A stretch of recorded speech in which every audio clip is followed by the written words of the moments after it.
Come on. Hello and welcome to another episode of All Five Rounds. I am Kyle Keefe, and as you can see, I am joined by my co-host, longtime friend Daren Loucks. And we're going to talk UFC Denver and everything that happened on Saturday night with the UFC's 25th anniversary. Um, Oddly enough, I don't know why, but it seems like one of the biggest takeaways of the night was everybody loved the graphics on the octagon. I heard more about that than I think I heard about anybody on the card. The graphics and the graphic packages and the logos and the retro stuff from the early 90s. I mean, I don't know why everybody's so amped about that. But anyways, main event, uh, crazy finish. That thing went the distance and literally at the buzzer, Yair Rodriguez pulls out this magic elbow that I honestly thought was a headbutt as well until I saw the angle. It looked like they just bumped unintentional headbutt, but it looked like they just bumped heads and he dropped. What did you think of that? And do you think that Korean Zombie fulfilled expectations coming off such a long layoff? Oh man, that fight was totally amazing. Um, in terms of if you want to see just two guys slug it out right in front of each other. I mean, those guys said to hell with head movement, to hell with body movement, to hell with circling, angle. Like we're just gonna bang this thing out. That was nuts. That was crazy. And Zombie lived up to his nickname and pressed forward. And man, finish. That finish, that even that last 10 seconds sequence there, I mean, that was wild on its own. But then to have that finish, man, I was like you. I thought that was a headbutt. I was screaming at it at the TV in the bar, going, "Oh my God, that's a headbutt!" And then they show the camera, and I'm like, my arm doesn't even bend that way. Like I couldn't even get, let alone hit somebody like that. That was amazing. I was Yeah, blown away and by that. I'm sure he trains throwing that because he obviously threw it with some force, and from that angle, you can't just throw that with some force without having done it before. But I do not think he thought it was going to land. I think he was like, okay, we're coming down to the end of the fight. We're in a clinch. I'm just going to throw it. And if his head happens to be in that place, great. And I think he got lucky in terms of actually landing it. But it was an intentional strike. I just don't think anybody could really throw it with confidence. You know what I mean? How could you, right? It's so I don't, but to not take anything away from him, I was impressed with Rodriguez. Really impressed. I like watching stand up fighters like that. I was impressed with his ability to adapt. But man, it's like he'd come in and he'd hit Korean Zombie like two, three times, and Zombie come back like four or five. You like, Zombie was first and last all the time. yeah, He was he was hitting. I mean, he was winning on scorecards. There's no doubt about that. And absolutely. that elbow strike. I mean, I don't think he ever knew like that would knock him out. I think it was a Hail Mary, kind of just throw it out there, see what Yeah, happens. And holy jeez, yeah. crazy. And to think of the night that it happened too. On the 25th anniversary card like that in the main event. I mean, we're going to be seeing that for years. I mean, we're going to be seeing that for absolutely years on replays and everything else. It's going to get annoying probably, but yeah, big win for him. I don't know where Korean Zombie goes from here because he's been out of action for so long and so inconsistent with his military service, injuries, things like that. Interesting to see where the UFC takes it from here for both of these guys. And Yair Rodriguez was not that long ago in a dispute with Dana White to the point where Dana White accused him of ducking fights, released him, then they let him back on the roster. So this is really, we don't know what if Rodriguez can perform like this consistently. So we're gonna have to wait and see. Now, Mm, to me, the main event should have been Cerrone Perry. yeah, I don't. As soon as you lose Frankie Edgar, it should have been Cerrone Perry. Cerrone was in his hometown, had a chance to set two UFC records. There was beef yeah, at the gym. A yep. young upstart who, and in my opinion, Mike Perry thought that he was going to go in there and do exactly what Darren Till did to Cerrone, and then he'd get where Darren Till got from the Cerrone win, like into a fight with someone huge, like Wonder Boy or whatever. I think Mike Perry thought that that's what's going to happen, and boy, did we see that things didn't work out that way. Yeah, man. No, that was you know, it at no point in that fight that I was watching it did I sit there and go, I think Mike Perry might win this fight. Like as soon as they hit the ground, he showed poor defense on the armbar, and he just showed uh I mean you could see the levels, like the difference, right? Like Yeah, Cowboy yeah, was totally, fine on the ground on his back, not even panicking, not, nothing. Um no, that was I'm glad the way it turned out. It was a good fight. It should have been the main event, like you said. Having somebody who sets the most wins, and then was it the most submissions as well? Most finishes. Most finishes, sorry, yeah, most finishes and most wins in his That's insane. hometown. Come on, man! On the 25th anniversary show, you gotta throw. That's the main Against event. against the guy who essentially led to his departure from the gym that he'd been at and known for being at for years. I mean, Yeah. that is yeah. I How do you not take advantage of that, especially with the way we know Dana White loves Don Cerrone? I How mean, could it's you just not? yeah, How could you exactly. not? Look what he's done for them. Did you see him dressed up all week like the guy from Red Dead Redemption? That's why he was wearing those crazy ass fur things and that weird hat all week because he's obsessed with that game. And he dressed up like the character, and apparently all he wants to do is play this game. And that's why he was dressed like that all week. I That's mean, hilarious. it, it's Donald Cerrone. I mean, that's why I love this guy. I'm also glad that the record for most wins, most finishes are held by somebody who doesn't have a belt because it shows consistency over time. And I think that for Cerrone, he's got to be, in my book, one of the top 2 or 3 guys to never have a belt. You know, Yeah. in UFC history. I mean, and this guy's never taken an easy fight in his life. He did not Ever. take an easy path to get this record, right? I mean, he fought some warriors in there on short notice, didn't care. Welterweight, lightweight, let's do it. WEC. I mean, yeah. So Fights hats off. anybody, anywhere, anytime. He's a wild man, and Yeah, he deserves all the respect. Yeah, man. Another great performance by Donald Cerrone. yeah. Yeah, I love watching I that guy get in there. I don't think I've missed one of his fights in 10 years. No, Honestly, not even one. I mean, not even a no, minute of one. no. And he is one of those people, like I've heard a lot of people say he's arrogant, whatever. But you can He's see, a fighter. He better be a little bit. yeah. How do you not? You have to have confidence to operate at this level. Yeah, You absolutely have to be confident. And he's a new father now too, and he brought his son with the big belt buckle and the earmuffs into the octagon afterwards. You could see, to me, did you see the film from the last face off where Perry and Cerrone had met, faced off, squared off, and then they were standing at the camera. Perry was sitting there flexing and making all these faces and whatever. And Cerrone was just smiling. And to me, yeah, at that point, it was like the optics were so obvious. It was like Cerrone veteran, Perry rookie. Like you could just totally. tell just by the way they were acting, and that's the first indication that I picked Cerrone to win the fight, but that was the first indication I got that Mike Perry might be in some serious trouble here. Like Oh, he looked serious like a trouble. fool when I was looking at that. I thought he looked like a fool. I was like, this definitely just shows the different level, different time in their careers. Um, yeah, Mike Perry was just not ready. I don't not there on his Yeah, level. too much. Yeah, And you got to think about it on paper. How the hell did he get the fight in the first place? yeah, Coming off the Felder win that we know was not the win that we, thought it would be. Now, about, I don't know, it could have been maybe even the next morning after the Cerrone win. Cerrone came out and had said that the UFC, because he's wanted to go back to lightweight, and the UFC's been hesitant on letting him do that. But now the UFC does have a lightweight opponent for him. He won't say who. There's a lot to pick from. I personally think it's going to be Justin Gaethje, maybe Anthony Pettis, and in a perfect world, I'd love to see him fight Conor McGregor. But those things, that would be great. I don't think McGregor would take that fight right now, but I could see Cerrone Gaethje. Who would be your pick for Cerrone to fight out of anybody Well, at 155? man, anybody, eh? Jeez, Well, see, we have no leads, right? This Gaethje thing's just off the top of my head. Like he's just one of the people I think. I haven't heard that it's Gaethje. well, Gaethje would be an entertaining fight. Him and Cerrone, that would be a hell of a fight to watch. So I mean, you got something there, that's for sure. If I'm Conor McGregor, I would like that fight. That'd be a good fight stylistically for him. He Yeah, tends to do well with guys who have that Muay Thai style or yeah. Anyways, interesting to see if Cerrone could get him on the ground. What would happen though? Because yeah, McGregor's ground game isn't garbage. It's not Khabib level. right. So you gotta I would like to see how that would pan out. But yeah, no, Or Diaz level.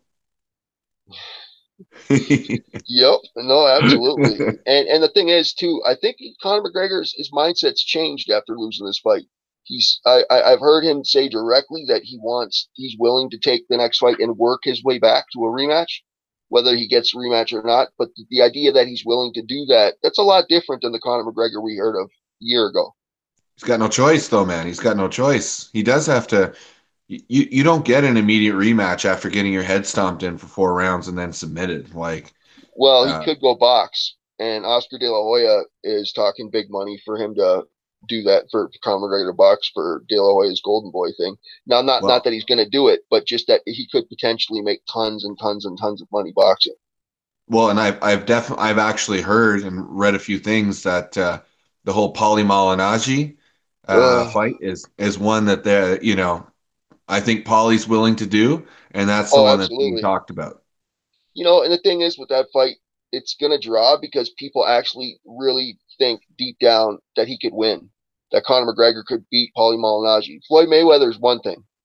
But I think there's a belief out there after that video came out of them training for the Mayweather fight when he smacked Malignaggi a few times in the ring.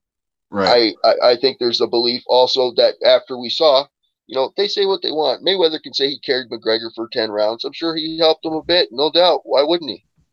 But I don't think that after McGregor hung basically with Mayweather for those 8, 9, 10 rounds, or whatever it was, I don't think there's this perception or there's idea that McGregor's going to be in trouble in the boxing ring.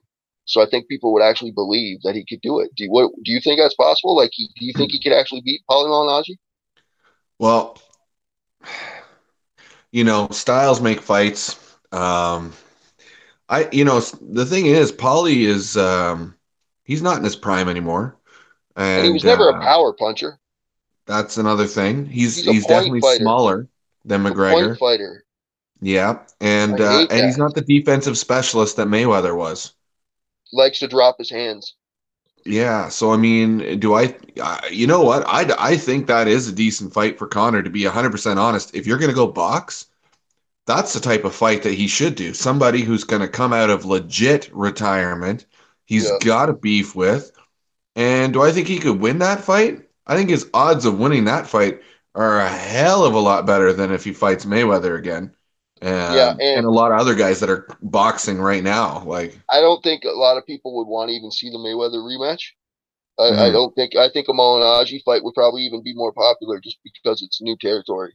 But the yeah, thing is too, McGregor, the potential for him to take damage is so much less against a guy like Paul Malignaggi. So even yeah, if he were to lose, the chances that he's going to be banged up or hurt or unable to continue with UFC for 6 months or a year are slim to none. Paul right. Malignaggi, it's going to be a point fight unless McGregor knocks him out. Yeah, And I don't put that past him against him. I mean, Floyd is Floyd, but I never thought much of Malignaggi as a fighter when he was a boxer. Just I don't know. I don't like point fighters. I like finishers. I can't stand people who lay back and just counter punch, and look into the judges' scorecards to get them out of everything. It drives me nuts. yeah. So, but boxing's like that. Boxing Oh, now, yeah, anyways. Now it is, anyways. So yeah, sure. it'd be interesting to see. Now, for Mike Perry, do you think what could be next for him? I mean, honestly, like, what happens? Is he a main event guy? Is he a filler? Is he a pay per view guy? What? I mean, what has he dropped? Three out of his last four? That Yes, he's a sir. he's a prelims guy at best. You don't think that his social media standing and popularity continues to bring him on main cards? I mean, uh, I what fight does he win? Like what fight can he win at his weight class? I think you Someone need to put outside, him in. out, they're gonna have to put him against someone outside of the top 15, outside of the top Yeah, 25, maybe. and that means prelims. That means you're hitting a prelim card, or you're on another fight night card that's not even as big as that one. Yeah, I don't know. It's not good for him. He's got the broken arm now too, and so we're going to be seeing a lot less of Mike Perry for the next few months, I'm guessing. Which love it or hate it, that's probably true. Yeah. It's tough to see. This like say this weekend, okay, you got Ponzinibbio fighting Magny, right? Mm. You would think like that that's a main event where both those guys have options, win or lose, following the fight. Magny and Ponzinibbio are both still going to have plenty of options no matter what happens on Saturday. Mike Right. Perry has backed himself into a corner almost. Well, yeah. And I I mean, mean, I know there's a good percentage of the population that want to watch just to see him lose, like to, because he runs his mouth and he does things he, shouldn't do, like post ridiculous videos and whatnot. Um, so there are people who want to see him fight, but as far as caliber of fighter, I mean, I think he's lucky he's still employed with the UFC. I think, to be honest, if you drop your 3 out of 4. yeah, and it always depends on their current contract status too. And I don't have that information. I guess I could find out probably, but yeah, I mean, I'd be interested to see what his current contract status is, how many fights he's got left, if he has any fights left on that deal. I know he brought in a lot, like different things to cut weight, and he's cutting a lot of weight. Like these guys coming in at 190 something for a welterweight fight, and they got 6 days to do it. Good for you if you can do it, but we got to put a stop to this bullshit. I am so sick of these weight cuts. If you walk around at 195, 205, whatever, they should start making rules where you cannot fight X amount of weight or percentage lower than your walking around weight and the weigh you every month of the year or something, because this is ridiculous. We're You losing know, fights all the time. People are getting sick. They're getting hurt. I mean, it's just stupid. one of the things I've said about weight cutting and stuff like that might be a little controversial, but I always say, you know what? Forget the PEDs. Get these guys to stop cutting weight. Like make more weight classes, make them have to hit that weight, like maybe even a week before the fight. And then during that last week, they still got to be that weight. And then right up to the last day, they got to make that weight. Um, because then you'll definitely cut guys out, or a lot of guys out, who are taking like steroids and things like that, because nobody's going to want to bulk up to get into a bigger weight class to get hit by naturally bigger dudes, right? Like that's not really, all these guys cutting weight is so that they're the bigger guy in the octagon. And When I everybody's mean, doing it, where's the advantage? yeah, well, this is it, right? Like, and now it's like if you don't do it, you're at a disadvantage. Yeah, and like Anthony Smith, who we saw just a few weeks ago in Moncton, this guy, man, he doesn't cut any weight that I know of, and we're starting to see more people like that. But look at Darren Till. I mean, he failed to make weight in his own backyard in the Liverpool fight in the springtime, main event in his own town, and he missed weight because he has no business fighting at welterweight. Look at Rumble Johnson. Yeah. Anybody needs an example how ridiculous this is. Rumble Johnson, who's now Anthony Johnson, now 205 pounds was last time he fought. He's talking about coming back for a fight at heavyweight. He's also bodybuilding right now. He came into the UFC and fought how many fights at 170? Oh yeah. I mean, geez, wasn't he on the Ultimate Fighter at 170? he Or he was on death's door making oh my, 170. That's what he was. he is one of the most diesel dudes ever to Oh walk in the yeah. octagon. You cut weight like that down. If he was still doing that, he would have had a heart attack, I think, and just been dead. Because I mean, you can't just do that over time. And as you know, the more and more you cut weight, your muscle gets harder and harder. So you can't. It's the longer you do it, the harder it is to do it because Hmm. your body just gets so rigid, and there's just not left. Just there's nothing left to squeeze. Yeah. And you're trying to squeeze every drop of fluid out of you. There's just your body gets to a point where it's not going to put fluid in certain parts of your body anymore. I mean, Other professional sports, you don't have athletes who need to do this to compete. high One of school. the The only biggest, thing is wrestling. well, wrestling, yeah, professional sports. That's why I said professional, Oh, I but apologize. I that's all apologize. good. But you know what? Like the biggest problem is the weight divisions. We need more. I know that will water down the product to some degree. Um, But I think overall, if you really want to curb things like PEDs and things like that, curb the weight cutting, make them make weight way before they need to. No one's going to want to dehydrate themselves for an entire week like that. You can't, right? You You got to be can't. on weight. It's not physically possible. Yeah, Yeah, yeah, you have to yeah. be on weight. You have to be, that's your weight. You got to be on weight for an I think entire that week. I think that's a great idea, man. I think that's really the way to go. I never thought of that before. I think that's a great idea. I think you're right on. You have to do it over an extended period of time, like 3 weeks, and then the day of. the thing that I think is so stupid is that no other sport would tolerate this, first of all. But we're getting world class athletes to the week that we're expecting them to perform at their best, depleting their bodies, draining their bodies of everything they need to do that. And then the last 24 hours or 36 hours, they carb load and eat and drink so much that they get so far over what they weighed 24 hours earlier. And we expect them, okay, now go be your best. I mean, Yeah. what other sport would even, that wouldn't even be, you imagine hockey? People would have a heart attack in this country. Yeah. There's no way. It's just, so no, but I think you're onto something. That's a great idea, man. I really do. Well, see if you can get it somewhere. Shit. You Yeah, can tell them that I put it out there. yeah, me and my millions, my legions of loyal followers. I tell you, I tell you what. I think if we don't see some changes in this weight cutting, like drastic changes, not just USADA, but and I asked, when I spoke to Scott Coker, I spoke to him maybe in August last time. I spoke to him a few times, but last time I said something to him, and it pissed him off clearly. We were talking about whatever card, whatever fight we're supposed to be talking about, and I asked him what role should the promotion, as in Bellator at the time, play in this whole thing with the weight cutting, extreme weight cutting? Because USADA kind of takes the reins, and it's like UFC and Bellator are like willing bystanders almost. Where they just kind of step back and say, okay, USADA, you guys take the reins. But Right. I think if the promotions got more involved, that there would be it'd be harder for this shit to go on. It'd be less accidents. There'd be more consistency, more fluidity between guys having it, or professional fighters of all kinds having to try to make weight over, like you said, over extended period of time. And he got so irritated that I asked him that question, and he flipped it right back to the card, and then he wouldn't answer any more of my questions. And it's like, why? You know what I mean? Seriously, like, why, man? Why can't you just say, yeah, extreme weight cutting's a effing problem, and everybody who is involved in the fight game needs to be involved in stopping it? Yeah, they swept it under the rug, eh? They didn't Yeah. want to No, address no, any of no. that. We got this great fight, and that's all I'm, here to talk about. And They want the final product, right? Like that's what they want. That's all they give absolutely. that's what they want. So they want to promote that thing and they don't care how those guys get to whatever weight it's at. Just get there, in Watch their, now. yeah, like Watch Bellator. I'll never get access to them ever again after I just said that. Oh shit! Didn't even think of that. Oh well. don't hold Burning it against bridges. Ty Burning Bellator. Don't bridges hold since it the against mid Ty. '90s. Yeah, burning bridges since the mid '90s.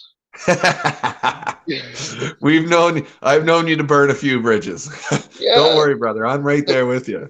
the I burn bridge bridges to the burner. ground. You're the one who Yeah, I think who taught me that actually. Burn those suckers to the ground, man, to the it's so ground. funny because it's so painfully true. Oh, it's so funny. I mean, I actually was referred to as the bridge burner by a few of our friends for many Oh yeah. years. Oh, dude, Uh, you set the level high. You set the bar high back in the day. Now I just try to follow suit. I'm trying to live up to your standards, dude. the good thing is I don't tend to do that anymore. I haven't done that for 10, 15 years, thank God. But no, I was excellent until my mid 20s. I was a Hall of Famer. I did some amazing, like I was destructive. So yeah, sorry Scott Coker, and if you guys could please continue to grant me access to your stuff, that'd be great. I apologize. Sorry, Scott. All right, and I'm not on a first name basis, Scott Coker. Sorry, Mr. Coker. I love my job. All right. So, moving forward, we got this main event. Are you gonna tune into this Ponzinibbio Magny fight? Um, I'll be Come honest, on. I'm not crazy motivated to see this card. I don't mind. I wouldn't mind seeing this fight. I mean, but I mean, I'll probably watch just for some entertainment on a, Saturday night, but Yeah, I'm not there's a holding any Bellator investment in it. there's a Bellator card on Friday that I'm not going to get into now, but there's also a Bellator card this week, so that Mm. should be good. And did you see Johnny Hendricks before we go? See Johnny Hendricks got his ass handed to him in the bare knuckle on Well, on a did guy was who on a guy who took the, I can't remember his name. He was supposed to fight Irish Brennan Ward. Fight Brennan Ward backed out because he didn't. He said World Bare Knuckle Fighting Federation was not with honoring the contract. This guy stepped in. I can't remember who it is now, off the top of my head, on like 2 days' notice and flattened Johnny Hendricks. it wasn't he in gay porn too or something? That's the guy. Well, I don't That's know if the he guy. was, but that's allegedly he was. Yeah, that's what Craig said to me this morning too. Wasn't Jeez. he got beat up by a gay porn star? And I said, and we don't. First of all, I don't know if he was, and second of all, who cares? It does, you know what I mean? No, seriously, like, it doesn't make his punches hurt any less. I asked Johnny Hendricks. Apparently not. No, You know what I no. mean? So I don't care if he's banging horses. Like, it Yeah. just do what you do, buddy. If you can scrap, let's see you scrap. But Well, no, I didn't see that fight, but I did see Lieben starch Baroni.